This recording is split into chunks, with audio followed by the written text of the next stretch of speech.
हाँ, तो आज मैं आपको बताऊंगा कि ये पैरेललोग्राम पिछली क्लास में हमने देखा था कि ट्रायंगल ऑफ वेक्टर एडिशन देखा था। और फिर मैंने अल्फा निकालने को बोला था। अल्फा वो एंगल होता है जो आपका आ, कोई भी एक रेफरेंस टाइप का ए वेक्टर है तो और बी वेक्टर को ऐड कर रहे हो तो जो रिजल्टेंट वेक्टर है वो ए वेक्टर के साथ कितना एंगल बनाता है, रिजल्टेंट वेक्टर वी वेक्टर नहीं। यहाँ पे जो रिजल्टेंट मान लो कि ये आया तो ये वाले जो एंगल होगा अल्फा, ये होगा angle of vector resultant vector, या फिर इसे डायरेक्शन के रूप में यूज किया जा सकता है। तो आज उसी के संदर्भ में या उसी कंटेक्स्ट में मैं आपको आगे बताने जा रहा हूँ कि आपका parallelogram law of vector addition क्या होता है। एंड लेट्स स्टार्ट है। तो मान लो कि हमारे पास दो वेक्टर है, vector A and vector V. तो हमारे पास दो वेक्टर है, दोनों के बीच का एंगल आपका थीटा है। मैंने पिछली क्लास में आपको ये बार बार रिमाइंड किया था कि अगर दो वेक्टर के एंगल के बीच का एंगल निकालना हो तो आपको उन दोनों के टेल्स को ज्वाइन करना चाहिए। तो वहाँ पे यहाँ पे जो है वो टेल्स ही ज्वाइंट है। तो टेल्स ज्वाइंट है तो टेल को ज्वाइन करके जो एंगल बन रहा हो हमारा थीटा हो गया। तो अब मान लो कि हम ऐसे कर देते हैं। अब पैरेललोग्राम लॉ वेक्टर एडिशन हमने देख रहा है। मैं फ़ॉन्ट थोड़ा बड़ा कर रहा हूँ, पिछली वीडियो में मेरी फ़ॉन्ट थोड़ी छोटी हो गई थी लिखने की, तो मैं इस बार बड़ी बड़ी अक्षरों में लिखूंगा। Parallelogram law of what vector addition. ये भी क्वाइट सिमिलर है from the triangle of vector addition, बस थोड़ी सी डिफ्रेंसिएशन है, डिफरेंस है दोनों में, वो आप अभी देख ही लेंगे। तो मान लो कि ये हमारा वेक्टर ए है, ये हमारा वेक्टर क्या है, बी है। मान लिया दोनों के बीच का एंगल थीटा है। तो हमने क्या किया कि यहाँ से ए वेक्टर का जो हेड है वहां से बी वेक्टर के पैरेलल एक वेक्टर ड्रा किया, ठीक है ना। ये बी वेक्टर के पैरेलल एक वेक्टर ड्रा कर दिया। अब क्या किया हमने, बी से, और मान लो कि ये आपका बी वेक्टर पैरेलल ही है तो बी वेक्टर ही हो गया। तो आपका ये बी वेक्टर हो गया। और फिर ए वेक्टर के पैरेलल हमने बी के हेड से ज्वाइन कर दिया, तो ये ऐसे चला गया। देख रहे हो यहाँ पे सेम वेक्टर है। जस्ट मैंने पिछली क्लास में ही बोला था ना कि शिफ्ट कर सकते हो तुम एक वेक्टर को किसी भी जगह पे कोऑर्डिनेट सिस्टम में या स्पेस में, बस angle with a particular reference line same होनी चाहिए, ठीक है। तो यहाँ पे ये भी ए वेक्टर हो गया, ये बी वेक्टर हो गया। अब हमें क्या निकालना है, रिजल्टेंट। तो ये हमारा क्या दिख रहा है, ये पैरेललोग्राम है क्योंकि इसका मैग्नीट्यूड सेम, इसका मैग्नीट्यूड सेम, दोनों बी वेक्टर है। इसका मैग्नीट्यूड सेम और इसका मैग्नीट्यूड सेम, दोनों ए वेक्टर है। तो ये हमारा क्या बन गया, एक पैरेललोग्राम बन गया। तो हम क्या करते हैं, जो रिजल्टेंट हमें निकालना है वो ए हो जाएगा, डायगोनल जो हो गया ना उसे हमने ज्वाइन कर दिया, ये आपका रिजल्टेंट वेक्टर हो गया। अगर आप देखो तो सिंपली ट्रायंगल नहीं है, क्योंकि यहाँ पे गौर करना सिर्फ एक मॉडिफाइड फॉर्म में है, ट्रायंगल नहीं है। यहाँ से ए वेक्टर जा रहा है, यहाँ से बी वेक्टर जा रहा है, तो हमने पिछली बार ऐसे ही करके ना रिजल्टेंट निकाला था। सेम चीज़ यहाँ पे भी है, बस नेमिंग चेंज है, और सेम वर्क यहाँ भी हमें करना है। तो ये कुछ नई चीज़ नहीं है, बस वही है, डिफरेंट सिर्फ नेमिंग कर दी गई है, और कुछ ज़्यादा है नहीं इसमें। तो हमने क्या देखा कि यहाँ पे हमने ऐसे बनाया, यहाँ पे ऐसे बनाया, यहाँ पे ऐसे बनाया। तो पिछली बार हमने क्या किया था, इसका मैग्नीट्यूड मॉड ए हो जाएगा। मैं कैपिटल को छोड़कर स्मॉल में इसलिए लिख रहा हूँ क्योंकि ये कन्वीनियंट है। आप कैपिटल में ही लिख सकते हो। यूजुअली बुक्स और एग्जाम्स में आपके कैपिटल ए का ही, ए वेक्टर का ही मॉड रहेगा, ऐसा रहेगा, इस टाइप का आपका रहेगा नॉर्मली बुक्स में दिया हुआ। तो इट डजेंट मैटर उतना, क्योंकि हमें सिर्फ मैग्नीट्यूड चाहिए। तो क्या हुआ कि हमने आर तो निकाले डायगोनल, बस डायगोनल की लेंथ कैसे निकले ये प्रॉब्लम है हमारे पास। तो इस प्रॉब्लम को भी हम क्या करेंगे, सॉल्व कर लेंगे। आप यहाँ पे देखना ए और बी के बीच में एंगल थीटा था, ठीक है। तो यहाँ पर भी क्या है, ये ए वेक्टर है, ये बी वेक्टर है। इसको मैंने मान लो कि इधर शिफ्ट कर दिया, या ओ छोड़ दो। तुम अगर सिंपली मैथ ही लगाते हो तो ये दो पैरेलल लाइंस हैं, भूल जाओ अभी वेक्टर के बारे में। तो दो पैरेलल लाइंस के बीच में आप 7 या 8 में ही पढ़े होगे कि ए और ए एंगल का सम कितना होता है, 180 होता है। तो ये एंगल क्या हो गया, 180 माइनस थीटा। तो ये एंगल क्या हो गया हमारा, फिर से ये एंगल थीटा हो गया। तो हमें क्या करना है, रिजल्टेंट का वैल्यू निकालना है। फिर वही काम करेंगे ना, यहाँ पर इसका जो साइन से पहले बताया था मैंने पिछले वीडियो में, अब देखना यहाँ पे इसको y मान लिया, इसके लेंथ को x मान लिया। तो sine theta equal to Y by mod A, sine theta equal to Y by mod A vector, ठीक है। तो y का लेंथ कितना हो गया, ए साइन थीटा, ठीक है। Similarly X by mod A equal to कितना हो गया, कॉस ऑफ एंगल थीटा। तो इसका मतलब क्या हुआ, एक्स का जो वैल्यू है वो मॉड ए कॉस थीटा आ गया हमारा, इजंट इट।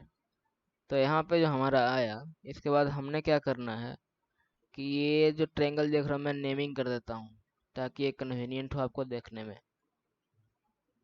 ठीक है। तो यहाँ पे आप देखना triangle 1 2 3 is a right angled triangle है आपका, ठीक है। इस बात को तो आप डिनाई नहीं कर सकते, ये ऑब्वियस सी चीज़ है आपकी, ठीक है ना। तो इसके बाद हमने क्या देखना, हमने ये देखना है कि अब ये आर की मैग्नीट्यूड पहले कैसे निकाल लें, एंगल निकालेंगे बाद में, और उस एंगल से हमें पता चल जाएगा कि आर की डायरेक्शन किधर है। तो मैग्नीट्यूड और डायरेक्शन अगर किसी वेक्टर की मिल गई तो एक्चुअली में वो वेक्टर हमें प्राप्त हो गया। दो ही कंपोनेंट होते हैं वेक्टर के नेसेसरी जो होते हैं, एक होता है मैग्नीट्यूड, एक होता है उसकी direction. Beach a particular reference line, और रेफरेंस लाइन आपकी कुछ भी हो सकती है, उससे ही आप डायरेक्शन डिफाइन कर सकते हो। तो यहाँ पे हमने क्या देखा कि मोड ऑफ आर वेक्टर निकालना है। तो मोड ऑफ आर वेक्टर अगर ट्रायंगल 1 2 3 में देखोगे तो हाइपोटेनस है ना, दो साइड्स हमारे क्या हैं, y है और क्या है, और क्या है, mod of B plus X का होल स्क्वायर। ये मैंने यहाँ पे सीधे पाइथागोरस लगाया है, आप ध्यान देना। R square equal to A Y square plus, इसका मैग्नीट्यूड देखो, इस साइड लेंथ कितना हुआ, एक्स प्लस मोड बी। अभी भूल जाओ वेक्टर की बात, साइड लेंथ हमें देखना है वो क्या हुआ, एक्स प्लस मोड बी आपका। तो एक्स प्लस मोड बी आपका हुआ, तो मैंने यहाँ पे वही किया है, ये डायरेक्ट पाइथागोरस थ्योरम अप्लाई किया हुआ है। तो मोड ऑफ आर आपका कितना है आप इससे, ये जो मैं बता रहा हूँ बिना फॉर्मूला की बात है, जो आप खुद से इंट्यूटिव वे में खुद से डिराइव कर सकते हो। अगर आपको फॉर्मूला याद नहीं रहता है, इन केस ऐसा रहना चाहिए, बट अगर नहीं रहता है तो आप इसे इजीली कर सकते हो। तो ये y हमने क्या निकाला था यहाँ पे, मोड ए साइन थीटा का होल स्क्वायर, ऊपर में आप देख सकते हो यहाँ पर। और फिर मोड बी क्या निकाला था, सॉरी एक्स क्या निकाला था, एक्स हमने निकाला था मोड ए कॉस थीटा, और ये तो मोड बी है ही, है ना। तो क्या हो गया, mod A cos theta. I hope आपको ये साइड में दिख रहा होगा, ये मॉड ए कॉस थीटा है। तो आगे आपका बहुत ही सिंपली आप यहाँ पे फॉर्मूला अप्लाई करो, ए प्लस बी का होल स्क्वायर का, और आप को प्राप्त हो जाएगा जो आप प्राप्त करना चाह रहे हो। यहाँ पे in case of this question आपको प्राप्त करना है मोड आर की वैल्यू। तो यहाँ पे मोड ए का whole square sine square theta आ गया पहले का स्क्वायर करके, और दूसरा में यहाँ पे मैंने स्क्वायर छोड़ दिया था, और दूसरे के स्क्वायर करके मॉड बी का होल स्क्वायर आएगा ना, प्लस मॉड ए का whole square and cos square theta आएगा, आएगा ना, plus 2 mod A into mod B cos theta. यहाँ पर से देखना, कोई भी ए प्लस बी का होल स्क्वायर इक्वल टू कितना होता है, A square plus B square plus 2ab and, तो यहाँ पे हमने क्या है बोला, मॉड बी स्क्वायर, और ये क्या है, मॉड ए कॉस थीटा का होल स्क्वायर, तो ऐसे निकल गया ये। फिर 2a mod A cos theta into B, तो हमने ऐसे ऐसे लिख दिया। अब यहाँ पे अप्लाई करना है क्या, sine square theta plus cos square theta equal to 1 वाले आइडेंटिटी, वो ये दोनों पे आप ध्यान दो। क्लिक किया, कुछ कर गया होगा आई गेस। तो ये क्या हो गया, मॉड ए का होल स्क्वायर। देखना, अगर जिनने नहीं किया मैं बता दे रहा हूँ, sine square mod A square यहाँ पे कॉमन लोगे तो sign square theta plus cos square theta आपका आ जाएगा। इसकी वैल्यू क्या होती है, ऑलवेज वन होती है, एंगल कोई भी हो वन ही होती है ये, ठीक है। तो mod A square plus mod B square plus 2 mod A mod B cos theta, theta क्या है, angle between A and B, angle between A vector and B vector. Okay, तो देखा मैंने, वही फॉर्मूला फिर से आपकी डिराइव हो गई, जो मैंने पिछले क्लास में डायरेक्ट बताया था, यहाँ पे मैंने ड्राइव करके दिखा दिया उसे। तो इसके बाद हम आगे चलते हैं। आगे हमारा एंगल, एंगल भी पिछले क्लास में बता दिया था, आप रिकॉल कर लेना, सेम कंसेप्ट यहाँ पे यूज होगा। टेन थीटा, ये सॉरी टेन अल्फा, जो बी के साथ बी को हमने रेफरेंस लाइन मान लिया, ठीक है। तो रेफरेंस लाइन से हमारा एंगल एंटी क्लॉकवाइज में रिजल्टेंट वेक्टर का कितना एंगल है, तो इसका टेन थीटा, ये राइट एंगल ट्रायंगल 1 2 3 है ना, तो टेन थीटा इक्वल टू क्या होगा, ये वाई परपेंडिकुलर वाई बेस होती है, बेस का मैग्नीट्यूड कितना है, mod B Y mod B plus X, perpendicular का मैग्नीट्यूड वाई, वाई क्या लिखा है हमने, मॉड ए कॉस थीटा, और इसका क्या होगा, एक्स क्या लिखा है मैंने, मॉड ए कॉस थीटा, और वाई कितना लिखा है, mod A sine theta, sorry. तो हमने क्या हो गया, निकाल लिया mod B plus X equal to mod B plus A mod A cos theta, और ऊपर में क्या होगा, मॉड ए साइन थीटा। तो यहाँ से हमारा क्या निकल गया, tan alpha equal to mod A sine theta आपका, और बेस क्या हो गया, तो mod A cos theta plus mod B, got it.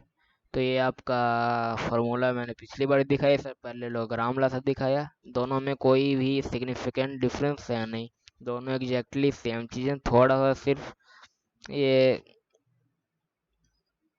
बस ऐसे ही है, इसका कोई उतना यूज है ही नहीं एक्चुअली। तो I hope you get this. And अब हम प्रोडक्ट देखेंगे, वेक्टर्स का कितने टाइप ऑफ प्रोडक्ट होते हैं। तो हमारा हेडिंग ये होगा,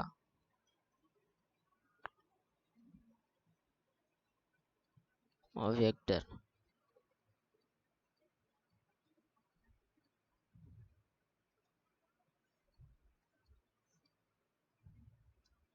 यहाँ पे पहला जो हमारा प्रोडक्ट होता है वो स्केलर प्रोडक्ट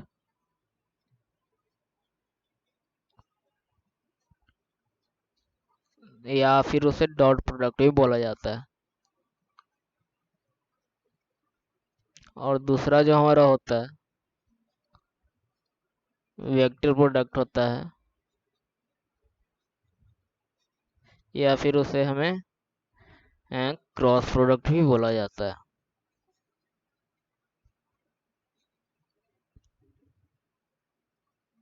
तो मान लो कि हमारे पास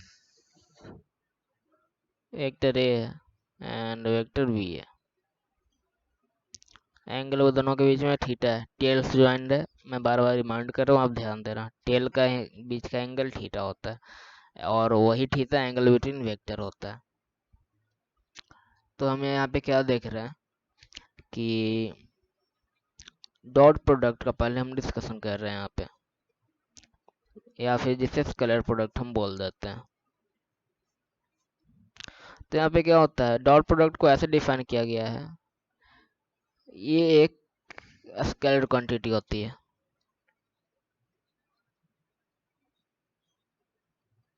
ठीक है, डॉट प्रोडक्ट कभी भी वेक्टर क्वांटिटी नहीं होती है, डॉट प्रोडक्ट हमेशा स्केलर क्वांटिटी होती है।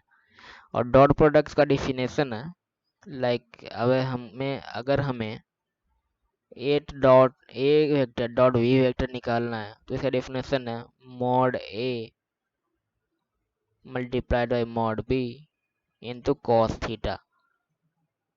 थीटा जो है एंगल बिटवीन वेक्टर्स है।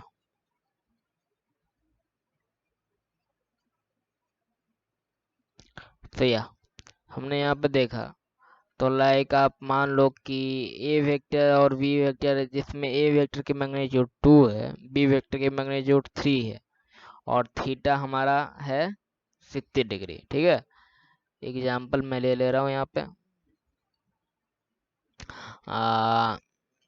Mod A equal to 2, mod B equal to 3, तो A dot B equal to कितना होगा, 2 into 3 and theta equal to 60 हमने एज्यूम कर लिया। 2 into 3 into cos 60 degree, cos 60 की वैल्यू 1/2, 6 इंटू 1/2 इक्वल टू 3। तो देखा आपने, यहाँ पे कोई भी टर्म डायरेक्शन रिप्रेजेंट नहीं कर रहा, तो डायरेक्शन रिप्रेजेंट करने वाली टर्म आ ही नहीं रही है, तो ये पक्का ही स्केलर प्रोडक्ट है, इसलिए क्वांटिटी है, इसीलिए हम इसे स्केलर प्रोडक्ट बोलते हैं। ठीक है, तो अभी के लिए आपका इतना ही नेसेसिटी है जानने का, बाद में आपका इसका एप्लीकेशन आएगा, वहाँ पे और आप जानोगे कि कौन कौन सी क्वांटिटी ऐसी होते हैं जिसमें डॉट प्रोडक्ट का यूज किया जाता है, और कौन कौन में वेक्टर प्रोडक्ट यानी क्रॉस प्रोडक्ट का यूज किया जाता है। तो हम दूसरे पार्ट पे आते हैं, क्रॉस प्रोडक्ट। ये हमारी जो होती है वो वेक्टर क्वांटिटी होती है।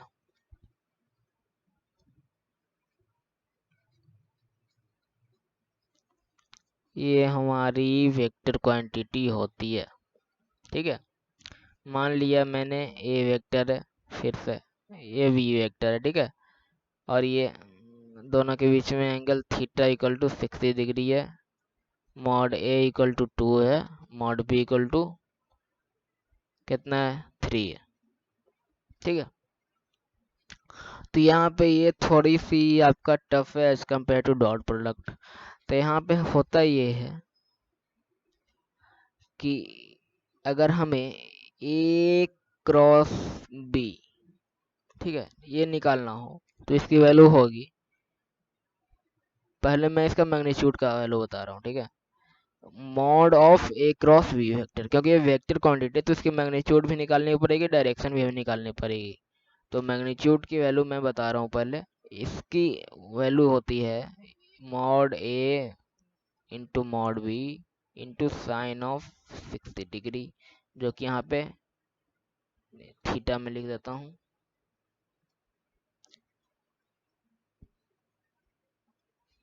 साइन ऑफ थीटा, थीटा जो है वो है एंगल बिटवीन वेक्टर्स आपका। सो या आपको यहाँ पे मैग्नीट्यूड का फॉर्मूला ही हो गया, बट आप पूछोगे वेक्टर क्वांटिटी है तो इसकी जो डायरेक्शन जा रही है वो किधर जा रही है, ऑब्वियस सवाल है। तो आप ये देखना कि अगर हम ए क्रॉस बी बोल रहे हैं ना, तो हम एक राइट हैंड रूल होता है। ठीक है, वो राइट हैंड रूल ये बोलता है कि हम अपने इंडेक्स फिंगर को ए वेक्टर की तरफ लगाएं, लाइक हमारे पास फिंगर है तो इंडेक्स फिंगर को ए वेक्टर की तरह लगाएं। ठीक है, like you have to put your index finger along the a vector, and आप ऐसे हाथ घुमा दो और घुमा के आप ले आओ बी वेक्टर की तरफ। ठीक है, तो आपका जो अंगूठा यानी थंब जिस डायरेक्शन में पॉइंट करेगा उस डायरेक्शन में ही ये वेक्टर की डायरेक्शन होगी, ठीक है। तो यहाँ पे हम ए क्रॉस बी बोल रहे हैं, तो यहाँ पे ये मैटर करेगा कि बी क्रॉस ए है तो आपको डायरेक्शन चेंज हो जाएगी, देखना आप करके। ए क्रॉस बी है तो डायरेक्शन दूसरी होगी।